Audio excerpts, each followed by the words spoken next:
Okay, awesome. So we're having a bit of a venue change, and now we'll be covering chapter 9. It's social and environmental responsibility. The big things that you need to know from this section are who's responsible for providing environments and services that promote safe and healthy living. What are the educational and intervention programs, and then what are impact studies. So this whole lesson was done online, so it's actually available.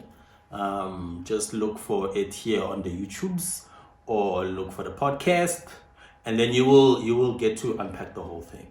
But here are some of the key things that I want you to remember. When you're studying, you should know the levels of government and what each level does. And you see here that we have national, provincial, and local. So with national, it deals with, the policy of the whole country. Governance is led by the president, the cabinet, and parliament. They create the laws and the policies that people must follow. Then when you get to government, provincial government, there what we are seeing is the premier of the province. Like for us, it's Mr. Makura. He's not so good, but it's him, right? And the members of each provincial department, they then do the running over the whole province, implementing the laws and the policies that national has put down on them. They have their own separate budget, and that budget is made up of taxes that people have been paying to try and ensure that the whole province is taken care of, and it's implementing the policies of the government. And then you have local government, and that's where we have the mayor and the mayoral council.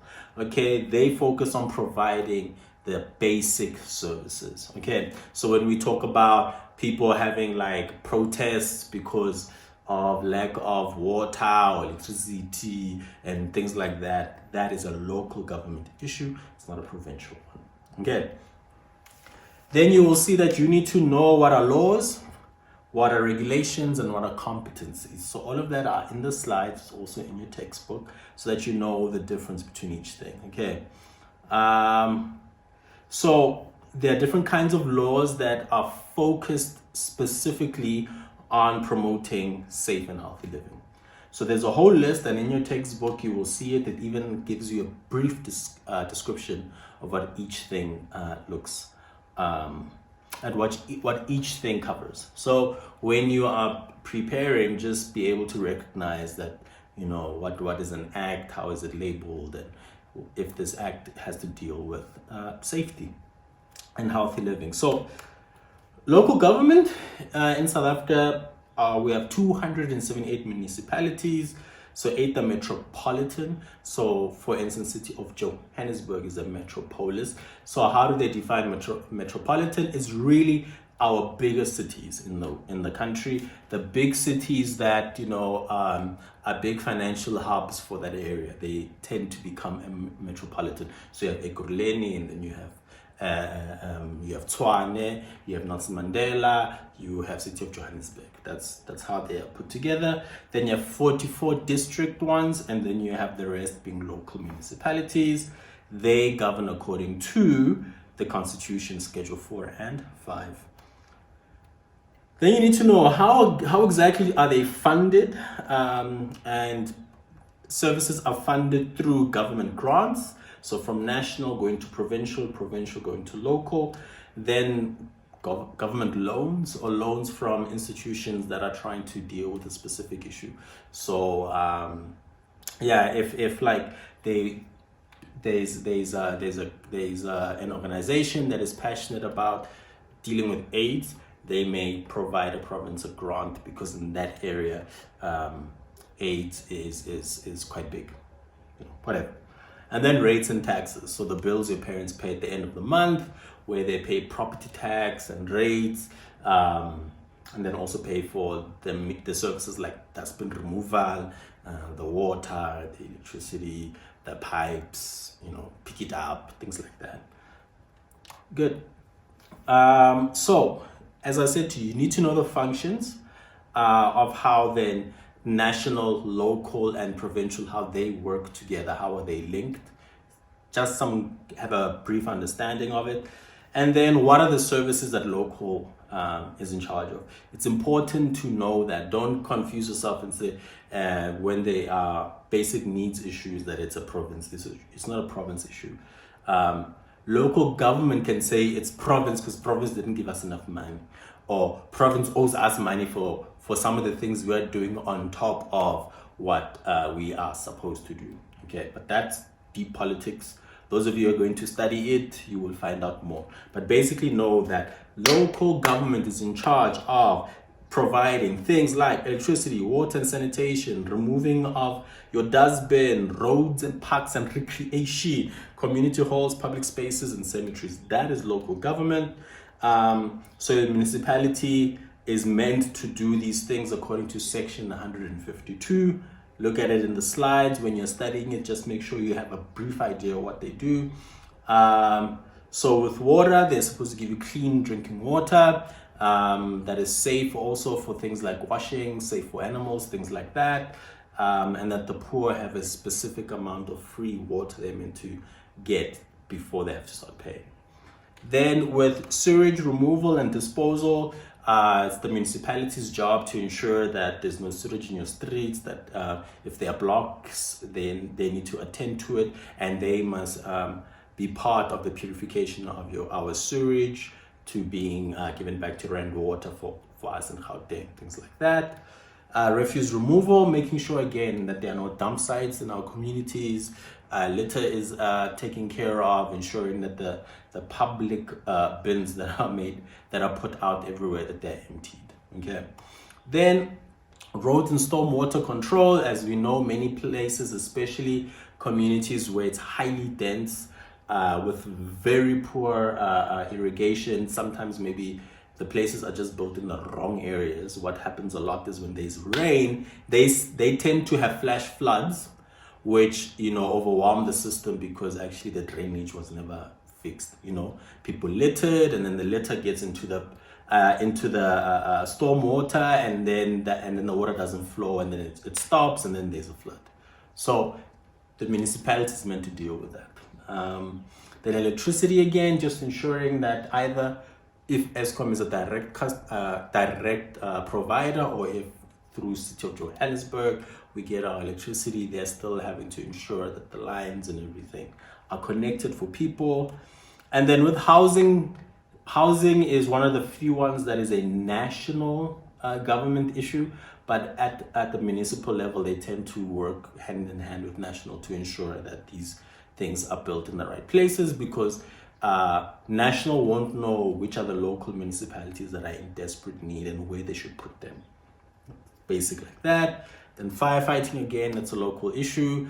There have been many documentaries done about how some communities don't even have a local fire department, and that's why when there are community fires, people tend to die, people lose all their property because there wasn't anything. So just look that up. And then just know the reasons for poor service delivery. So many of you who did your project on poor service delivery will know these things off by heart. But for the rest of us who did on gender-based violence, read through what are the different things that cause poor service delivery. Things like lack of finances, fraud, lack of capability, people not being skilled enough to perform the function that they should. Okay. Then from page 160, it just talks about what are the other community services that should be done, and that is things like building of libraries, providing water tanks when there is no piped water source, ensuring that children who are orphaned and vulnerable or those who live on the streets are taken care of. So there are different things depending on the community's context that the local government is also supposed to try and do. And then educational and intervention programs, just go over that. It's on page 161 and 162. And then there you will just see again what are the different programs and what is just know that what is an educational program and what is an intervention program. Sometimes they work on each other, but just learn the difference. And then what are impact studies? So impact studies generally are trying to see if what we did was effective. Okay, but have a good understanding of it. There's a cool activity there. Activity 3 will help you with that. Then Unit 2 and Unit 3 talk about personal mission statements, as well as the impact of a vision. Just know that everyone has personal views and how they see the world, and that will impact how they interact with other people, as well as your value system can determine what you tend to do, tend to believe, tend to achieve, tend to chase. Okay, your value system is very important. And then in that lesson, we spoke a lot about, how does religion affect you? How does stereotypes affect you? Things like that. So look through that, and you will just have an idea about what is the impact, what is the result of a person's values on how they treat other people, how they participate in societal things.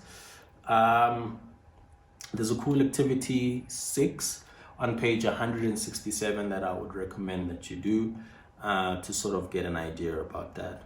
Okay. Then when we talk about the impact of a vision, that is Unit 3 on it. So there, they really just want you to understand that having a vision is very, very important towards living an impactful life. Okay. So there are goals in life.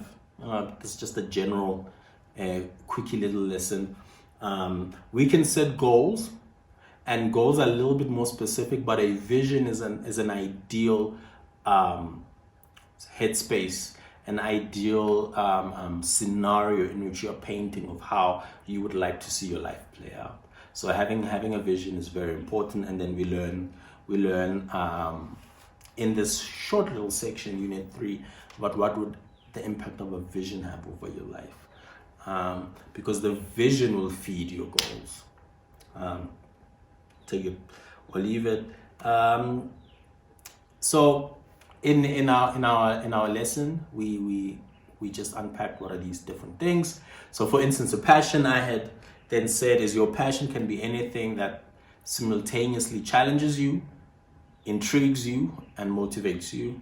Contrary to the idea that doing what you love makes work effortless, a passion puts you to work.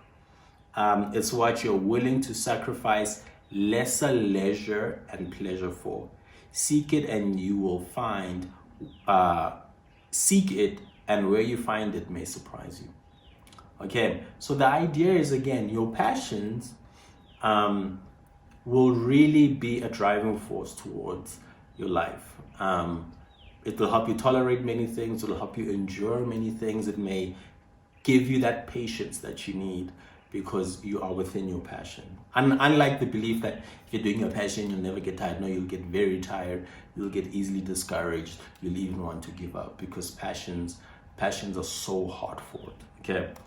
Then vision, I said, is the ability to close your eyes and imagine a future that does not yet exist. It's the ability to see beyond the mess that may be in front of you, to abstract away from it, to clean it up, and see a hopefully better future that does not yet exist. So vision is idealism. In an ideal world, what do I want?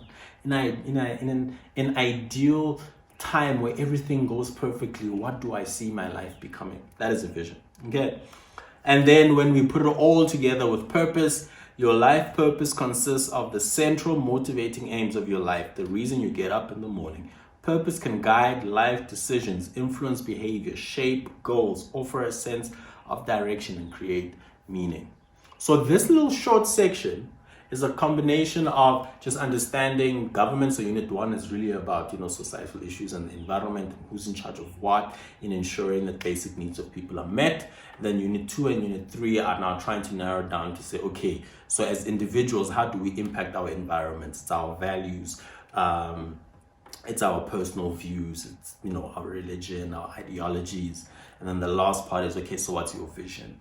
Okay, so study that stuff, do those activities. It's not too difficult, but give it the time it deserves, and hopefully you will enjoy it. All right, hamba nofunda man.